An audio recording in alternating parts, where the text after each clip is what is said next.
presents the Big Three Playoffs. This Sunday, the remaining 4 teams battle to make the championship in the most physical, fierce, and competitive basketball league in the world. The action starts with the Big Three Monster Energy Celebrity Game. Then Dwight Howard and his LA Riot take on Montrezl Harrell and Dr. J Chicago Triplets. The finale will see popular Miami 305 with stars MVP Michael Beasley and Lance Stevenson take on Nancy Lieberman's Dallas Power. Who will make it to the Big Three Championship? The no-holds-barred action starts Sunday at 3 p.m. Eastern, 12 Pacific, only on CBS. You're listening to Later with Mo Kelly on demand from KFI AM 640. It's Later with Mo Kelly. We're live everywhere on the iHeartRadio app. Jackie Ray, Beyond the Box Score. Always good to see you, Jackie Ray. How you doing? Great to see you, too. Doing good. Let's talk about a little bit of NFL, and then later we'll talk about a little bit of WNBA. First, the NFL. The Minnesota Vikings are in hot water. When I say hot water, as far as how they're being responded to on social media, and I know we should not say that social media is real, but it does have consequences. People do respond to social media. And the Vikings announced they had a new team of cheerleaders, and they shared a clip to Instagram a few days ago. It featured a young male cheerleader, and all of a sudden the Minnesota Viking fan base went apoplectic and lost their minds. Like, how dare you have a male cheerleader? And then I just had to just remember, racking my brain. It's like, wait a minute. Okay. They've had male cheerleaders in high school from coast to coast. They've had male cheerleaders in college. I'm talking about for football from coast to coast. The NFL had some in 2018, I believe. Yes, they did. The Rams and the New Orleans Saints. Yep. As of 2018. So that's the better part of a decade ago. Right. Why is this a news item, and why are people even upset beyond the whole culture war thing? You know, like Minnesota's not making a statement by having a male cheerleader. It's not I don't get it. What am I missing in this story? I don't know. If I could tell you, we'd probably both make a whole lot of money, because that would lead to an understanding of a very specific group of people that have issues with how other people live their life. And it's interesting to me because, like you said, most NFL fans have been watching NCAA football for the entirety of their football fandom, and having male cheerleaders is a very common thing. I was on a cheerleading squad in Colorado. There was two male cheerleaders on our squad. So it's not new information for this to happen. So I think what we're seeing is a lot of misogyny in a way, where you're seeing this is a male dominated sport. This is you're like, banging on your chest, trying to say, this is our sport. We want strong men on the field, and we want pretty women on the sideline, and we don't want that to cross over. But you don't even have to look at it. I'm sure there's plenty of pretty women on that cheerleading squad that you could focus your attention onto them. So I don't really understand what this is about. Let's back this up. Okay. We know why cheerleading squads in the respective professional sports came to be. One, it was for eye candy for the predominant men who were in the stands, but also it was about this burgeoning television product where you had these gaps. You had TV timeouts. You had prolonged lulls on the field. And so you had organizations and franchises said, hey, we need to provide some sort of entertainment in between time. We know with the Los Angeles Lakers, it was Jerry Buss, the late Dr. Jerry Buss, who introduced NBA basketball with the Laker girls. Right. And then the rest of the NBA followed suit. So the idea of cheerleaders filling time and being eye candy is not new. In subsequent decades, professional sports have added these male cheerleaders, but never this type of pushback. Do you think that this is going to reverse that trend, or are NFL teams going to continue to move forward in this direction? I mean, I hope they continue to move forward. Because it's a non-problem. It's a non-starter. And just like men like eye candy, there's somebody in that stadium that's going to like to look at that male cheerleader. So let's just have equality across the board. But what I think we're seeing is, I've always said this, a lot of people have said it, you've said it, sports are always a microcosm of our society. Yep. And what we're seeing right now is there is this movement towards being anti-gay, anti-trans, anti-everything, if we're being honest. And so I think what we're seeing is people's hate come on full display. And it's a conflation. I don't necessarily know about the sexual it could be a straight man orientation of the male cheerleader. And if you know anything about the male cheerleaders, they've been all across the board. I mean, I have good friends, straight, who were male cheerleaders at Georgetown. I mean, that has never been indicative of a sexual preference. It's not. In high school, the two guys that were on our cheerleading squad were straight. They had to be strong. Had to be strong because we needed them for the base. And like you see that if you ever watch a cheerleading competition, which are phenomenal, by the way, then you see that that's what they usually do. They spot and they help make sure everybody's safe, basically. You know, in high school, it was a little thing for them. They started because they thought it would be a good way to meet girls. And then they fell in love with the sport and then continued it into college. So there's a plethora of reason. I think the assumption is this is a gay man. I didn't even look into see if he's gay or not because it doesn't matter. Could have been gay, could not have been gay. Right. Have no idea. And I don't care. And I don't get the sense that Minnesota Vikings, well, since they're at least a third to do it, they're not making a statement. No. They're making an addition. Yep. And it was 2018 when the league sent out this thing that said, if you want to come and audition and you're a man, you're welcome to do so. We didn't get the influx of men coming to audition for these teams. So maybe that's the disconnect. Maybe they forgot about it and said, well, we didn't have this influx of men. It's not even an influx. It's one guy, one new guy.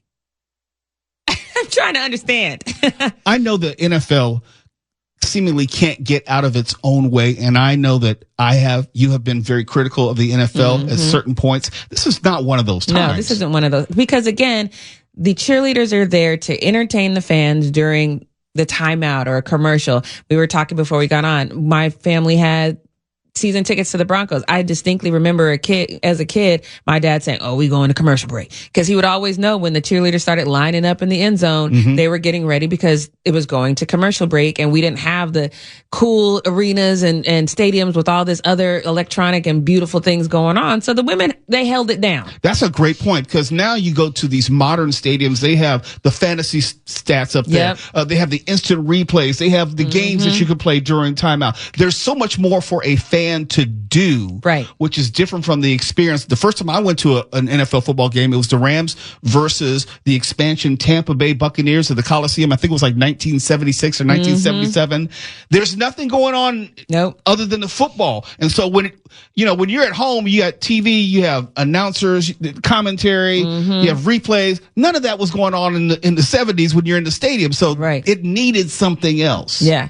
So I think the people, in my opinion, who are upset about this, you need to, instead of saying we're upset that there's a man on the team, say you're ready to do away with cheerleading altogether.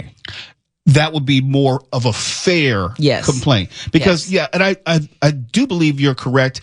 There's this conflation of having a man as somehow endorsement of LGBTQ or having trans athletes on the field is just always that assumption. Yeah, and one doesn't have anything to do with the other. Now, the person may be gay. I don't know. I didn't even look to see. It doesn't matter. But that is always the assumption. The assumption from the machismo men is that there's no straight man who would want to be a cheerleader. Except for college football, except for high school football, except for the past 70, 80 years. And they never have a problem with that. But somehow when we make it to the NFL, I don't even know what it is. When we come back, we're going to talk a little bit about the WNBA. We often talk about Caitlin Clark. She's missed most of the season due to a groin injury. Don't know if she's coming back this season because it's one of those injuries which can nag and be prolonged for any number of reasons during rehab. I get the sense, though, that the WNBA has not missed her as many would have thought. If you look at the attendance, you look at the ratings, the league has held up knowing that Caitlin Clark is not coming back anytime soon. Yeah. Let's talk about it when we come back. You're listening to Later with Mo Kelly on demand from KFI AM 640.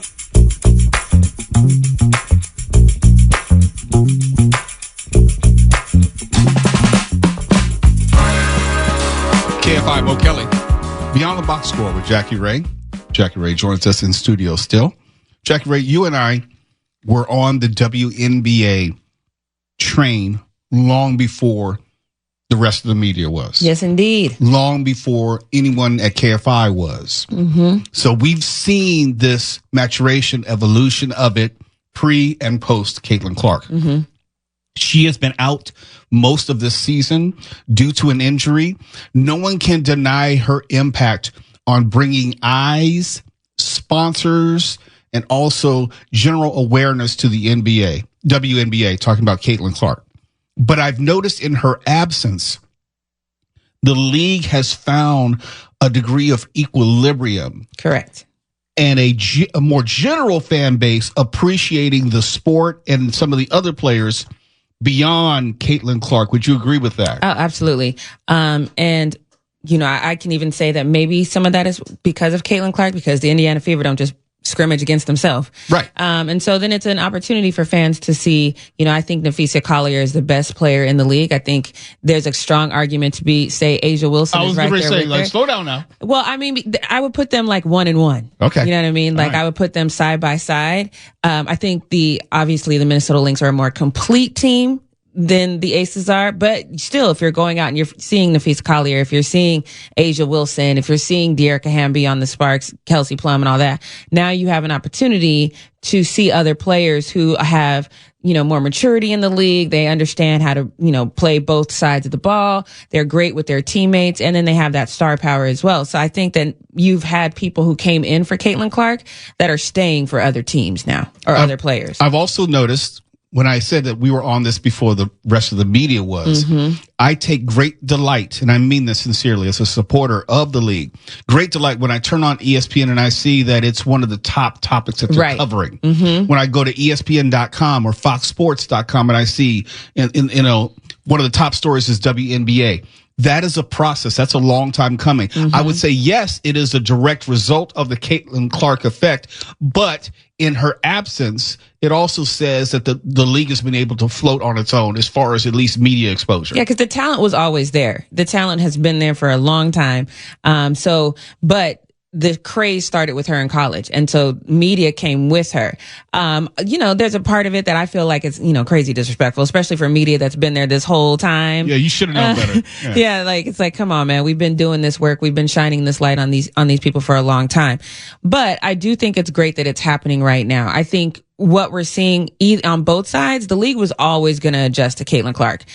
The players were going to adjust to her. We've seen that in her game. We've seen some of the areas that she fails in have been exposed. She's not the best ball handler in the world. She doesn't take constant pressure too well. There's been an adjustment that's been made to her, and I think the fans are making an adjustment as well in her absence. So I think it's good. Well, also, without her being on the floor, people are seeing, or I should say, even in watching Caitlin Clark against other players in the league, you get to know the other talent Absolutely. in the league. But I was looking during this extended absence of Caitlin Clark, how the league would do. And I noticed that sports media is still very high on the WNBA. Yeah. And I know that fans, by and large, are still very high on the WNBA. I don't mind I like this player, don't like that player. That's the way sports is supposed to be. I don't need you to love Angel Reese. I don't need you to love Cameron Brink or whoever it may be. But at least you have an active rooting interest beyond one person. Exactly. And the numbers in the arenas haven't gone down. So no, they haven't. That's the main thing. You're wondering, people know she's not playing, but they're still coming out and they're still rooting and they're still loud and they're still proud. Yeah, these aren't season ticket holders by and large. They are buying tickets to that game. Oh, and there's something else. I noticed that every Sunday they have a game of the week on ESPN/ABC. Yes. In the middle of the day. It's been so hard, as a person who's been watching the WNBA almost my whole life, to be able to see them on, they definitely need to do better with that league pass though, but that's a story for another day. But to be able to see the games you want to see on TV, on ESPN, Hulu, on these regular platforms and not have to, I've been a fan so long, I can remember where you would have to say, hey, are you watching it on Facebook? Can you send us a link? Because it would only be on certain places. Like, it was atrocious to try to find these games on TV. That's not to say, as much as I'm glad that the league is surviving this, it will be great if the Indiana Fever can make it to the playoffs, which I hope they do, because that's going to be great TV for people to, even if Caitlin Clark isn't playing with the team, to have them in the playoffs is going to give another boost to WNBA coverage, just because now the narrative will be, oh my gosh, Indiana Fever in the playoffs without Caitlin Clark. What does this look like? I'm going to say something which is going to piss off some Caitlin Clark fans. Oh, dun, dun, dun. But I believe, and I believed it even in college, but since Caitlin Clark played in the Big Ten, which is not as good of a basketball conference as maybe the Big East, I've always thought, and I think it's been confirmed this year, that Paige Beckers is the freaking truth. I told everybody that Paige Beckers was better than Caitlin Clark. And when I tell you they came for me. Paige Becker, she has handles on top of handles. Handles on top of handles, can play both sides of the ball. She takes care of the ball well. She almost got that game winner at the buzzer, and that ball was in the basket, and it's just like, no, not today, and came back out. She is great under pressure. Not only is she great under pressure, she is a leader. She didn't have that little up ramp, if you will, where players have to go through. They have to get used to their teammates. She has an ability to connect with people, players, and all that. So she came in and really helped that team a lot, which they need to, because, their head coach used to be a videographer. You don't have no coaching background. Oh, yeah. and we could do a whole hour on that. That alone. But I am, and she does not have the type of persona which is going to command as much attention as maybe a Caitlin Clark or an Angel Reese. Mm-hmm. But as far as just balling ability, Paige Beckers might be the best first or second year player in the league. Yeah, I'm gonna take the might off of that. Okay, I'm gonna take the might off of that. And I think she doesn't have the star power because she doesn't command the attention that way. No, she doesn't. Controversy brings attention. Like it or not, we live in a country that if it's controversial, it's gonna get a bunch of attention. The Angel Reese Caitlin Clark dynamic was very controversial because that's the kind of country we live in. Paige Becker just be balling. That's it. And part of this, my heart is broken because I know it's going to be a while before we get to see Juju at her best. Yes. Yeah. Because she's going to be out presumably all of this season for USC. Mm-hmm. She would have been the number one pick overall, and she may be, but she's going to have to at least play one more year in college to show everyone that ACL injury didn't take something off her game. Yeah, and the thing is there's always a ramp up. So when she comes back immediately, she might not be, because people always forget you're not just getting over the physical injury. There's a mental injury that you have to get over as well. Oh my gosh, I don't want to get that injury again. You might start overcompensating in ways. All of these things have to happen, and the player has to go through it before they get good. So she definitely has to do another year, which is unfortunate for the league, but do what you got to do, girl. We want to see you be great. I'll see you next month. See you next month. I'm so jealous. It's Later with Mo Kelly. KFI AM 640. We're live everywhere in the iHeartRadio app.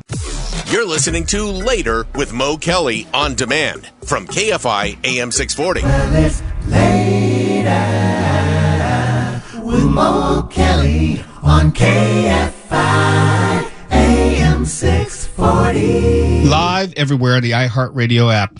I've worked in entertainment since before I graduated college. So this is like maybe 1989, 1990, from an intern capacity all the way up until now. I've been in and around some form of entertainment, be it rock music, be it hip hop, be it classical music, sports radio, entertainment radio, the Grammys. I've been in entertainment in some form or fashion since the late 1980s. And there's something which I have always learned and believed, that drugs is going to be the undoing of most stars. Not all, but most. And you see it time and time again. And I can honestly say I've never done any type of hard drug in my life. I've never done ecstasy. I've never done cocaine. Obviously never done crack or anything like that. And it wasn't for lack of opportunity. Let me be clear. It's because I've seen what it's done to too many other stars and even executives in that business. When I saw the second arrest of comedian Paul Rodriguez, it kind of broke my heart, but it's one of those things where can't everyone or anyone see what's going on here? Can't you see the signs that this story is going to end horribly? And this is not about whether he was arrested unjustly. I'm saying, can we not see the forest for the trees? Paul Rodriguez was first arrested by Burbank police back in late March, maybe early April. And they found him in a car with a woman. He was not driving. He was in the passenger seat. And drugs were found that supposedly were in the possession of the woman and also Paul Rodriguez. Paul Rodriguez said they weren't his, said it was the woman. And then he went on to say that he was abused by the police. He was slapped and he was going to file a lawsuit, which as of this point has not happened. But the bottom line is the drugs were real. They can go back and forth about who owned the drugs, but the drugs were real.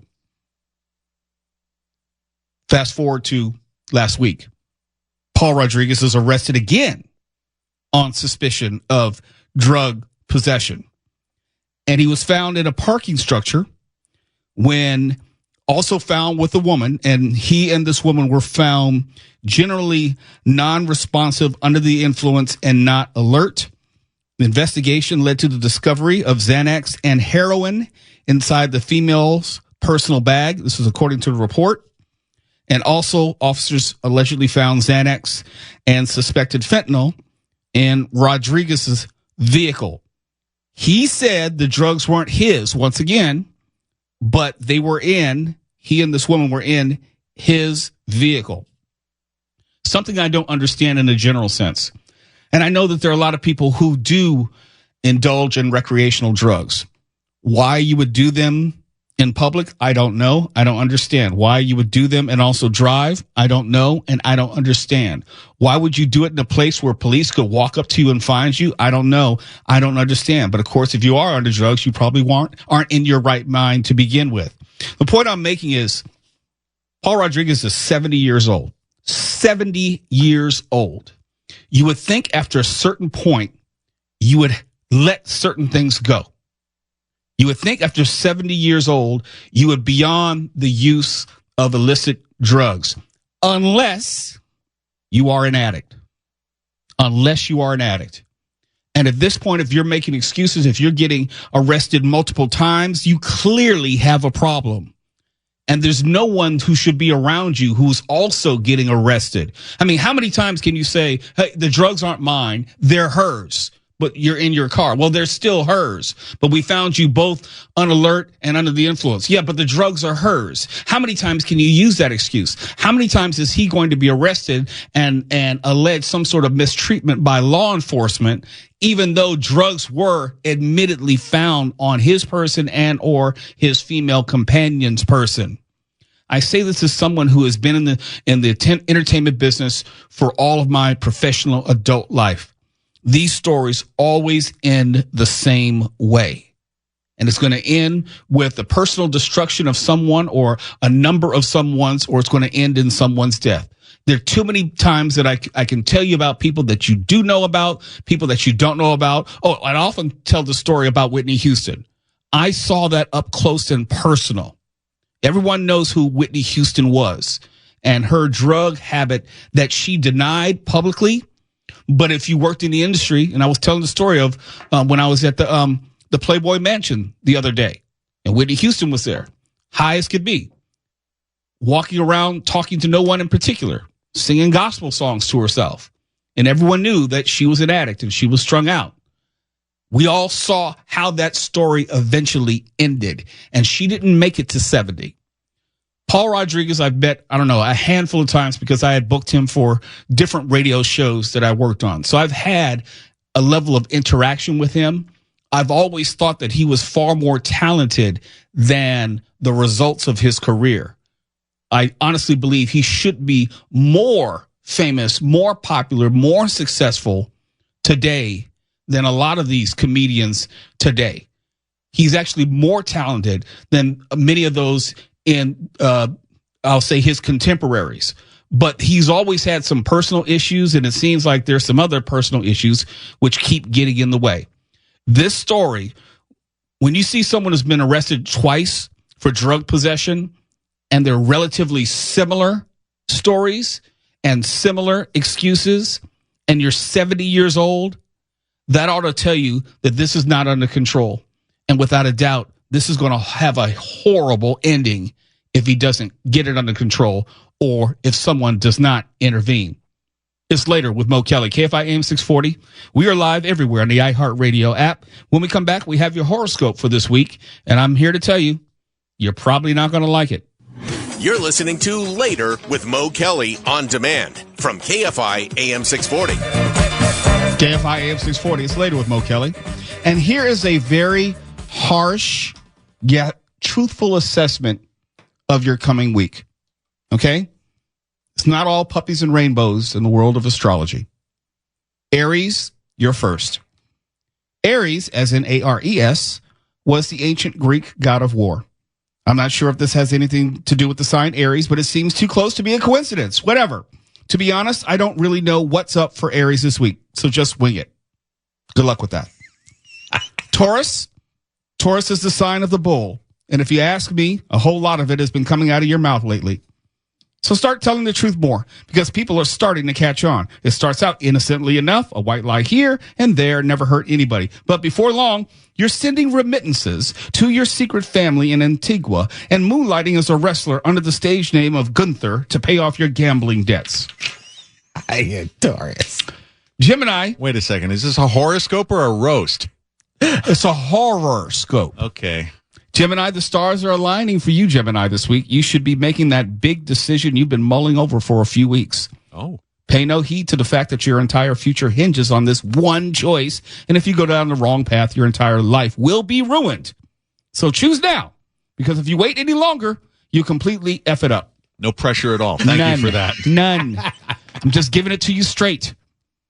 Cancer, crab sign. But that doesn't mean you have to be so crabby all the damn time. Lighten up, toots.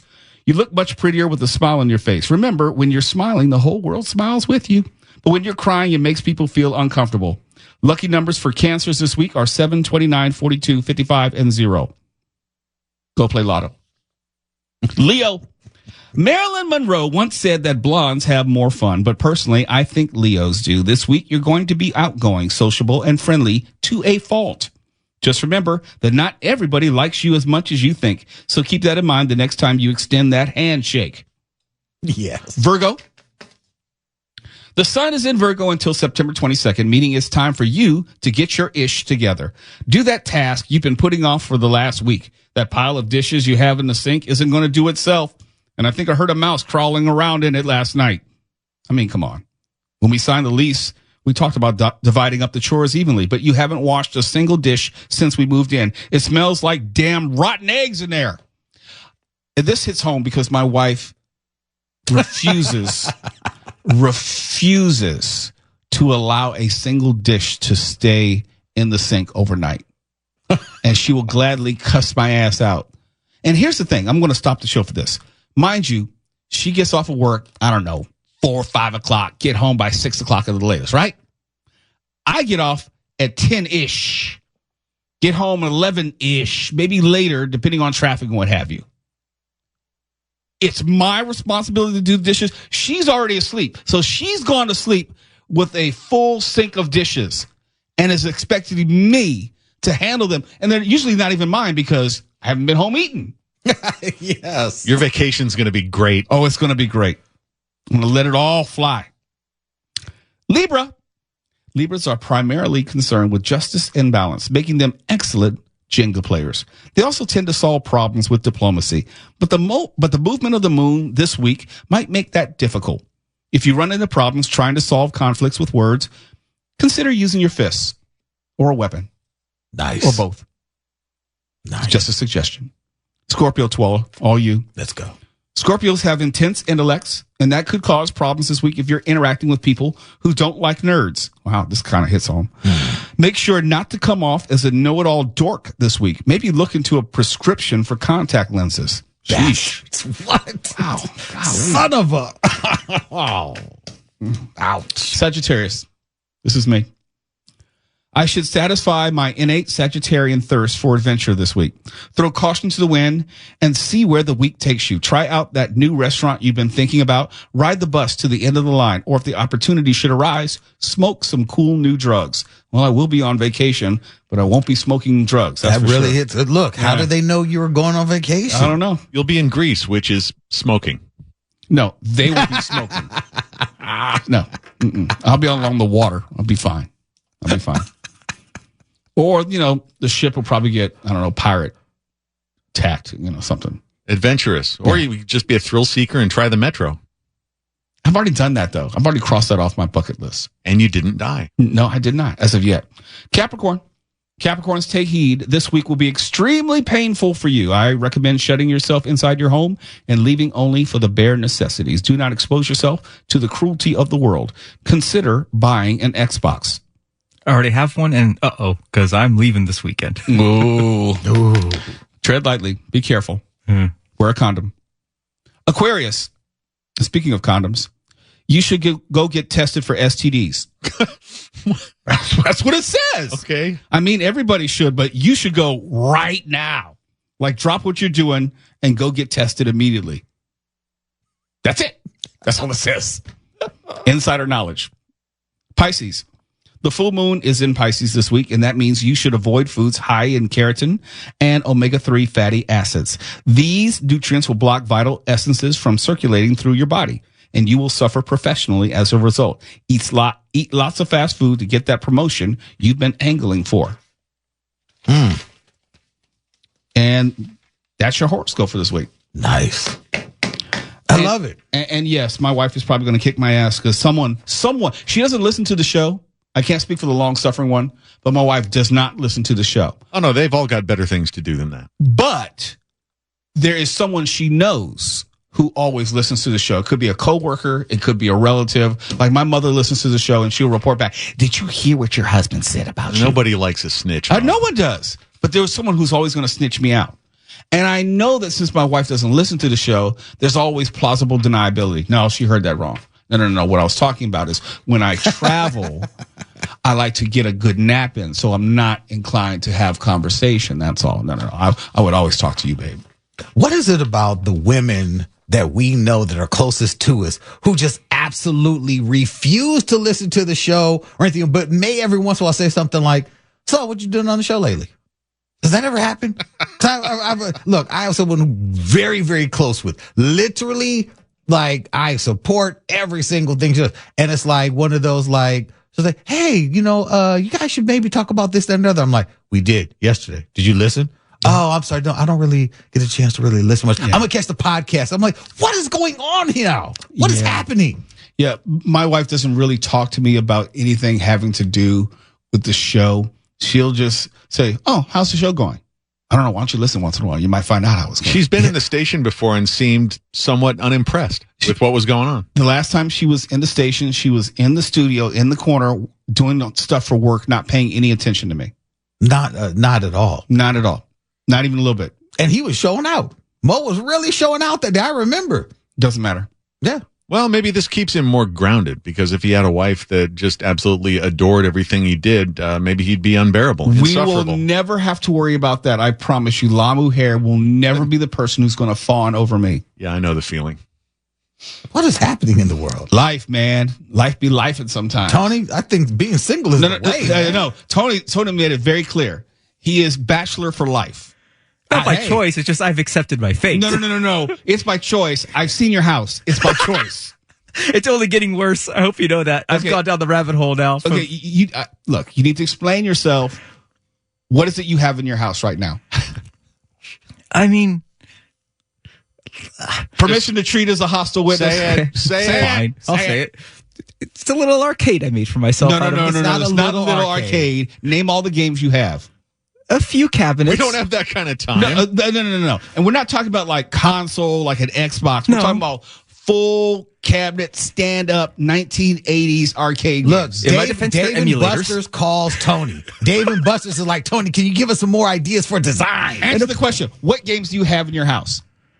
Emulators, first of all, but Tron, the original 80s Tron, Star Wars, the Atari one, the Vector Graphics one, Golden Tee, Silver Strike Bowling, Golden Axe, Teenage Mutant Ninja Turtles, Tempest, Centipede. Well, you just said a mouthful. You forgot some. I know. Do you have Defender? No, I don't have that. But Zaxxon? I have a Miss Pac-Man cocktail table. Oh, yeah. Ooh. It has Galaga in it, too. Okay. Ooh. Now tell us all the pinball games you have. I have only two. The Jurassic Park, Data East Jurassic Park, and a Will Valley Williams Shadow. Really bad Alec Baldwin movie, terrible Baldwin movie, but the pinball is great. I am working towards trying to get a Godzilla, the Stern Godzilla. I'm working towards. We'll see. That'll be some Spanish fly for the ladies. Exactly. Oh no! I figured this out. I have a section for filthy casuals. Nice. A slot machine. Oh, a video poker machine, and I'm trying to get I just might have talking to somewhere out to get a pachinko machine, which is a Japanese slot machine. It's like you're a veritable Whiskey Pete. I mean, you got Whiskey Pete. Why should we even go to State Line? Just go to Tony's and gamble the night away. I'd have a pool table and a shuffleboard table too. I hope you bought up all those spare bottles of lube from Diddy. Jesus, man. Oh, Wow. What? Shots fired. That made me feel very uncomfortable. Oh, boy. He's not wrong. It just made me uncomfortable. What is happening? This room is for me. I don't care about anybody else. Oh, clearly, because nobody's going to be joining you. I know. I did ask, like, when can we have like a get together? And he was like, hey, this isn't for the public. No. I can't let people know where this hidden hideaway is. Wait, and he didn't tell you about the pool. Well, I have a house. No, not everyone has a pool, Tony, just because you have a house. Okay, well, that's what I worked very hard to have a pool. It is a damn resort. It's a resort. That is true. They got gambling. They have pool. They have pinball. Do you want me to talk about my fire pit that I built? Yes, you told me. Tell everyone. We got time. Okay. It's if you ever look it up online, it's called a Rubens tube. Essentially, it's the fire dances to music. It's like a spectrum analyzer with fire. Damn it. Look it up online. It's really cool. I think we're going to have to do a live show from his place. We should. I have a slushy machine too now. All you need is some showgirls. You have a slushy machine? It's freaking Willy Wonka over there. No. KFI AM 640. We're live everywhere. The iHeartRadio app. KFI and KOST HD2, Los Angeles, Orange County. More stimulating talk. iHeart presents the Big Three Championship next Sunday, August 24th. The remaining two teams fight it out for the Big Three Championship, Dr. J Trophy, and the most physical, fierce, and competitive basketball league in the world. The action starts with the Big Three 8th Annual All-Star Game, featuring All-Stars Dwight Howard, Montrezl Harrell, MVP Michael Beasley, Lance Will Make You Dan Stevenson, Jordan Crawford, Greg Monroe, Earl Clark, Nazir Kaur, and more show you why they are the best 3-on-3 basketball players in the world. Big Three's exciting All-Star Game, plus the crowning of a new Big Three champion. The no-holds-barred action starts Sunday at 2 p.m. Eastern, 11 Pacific, only on CBS.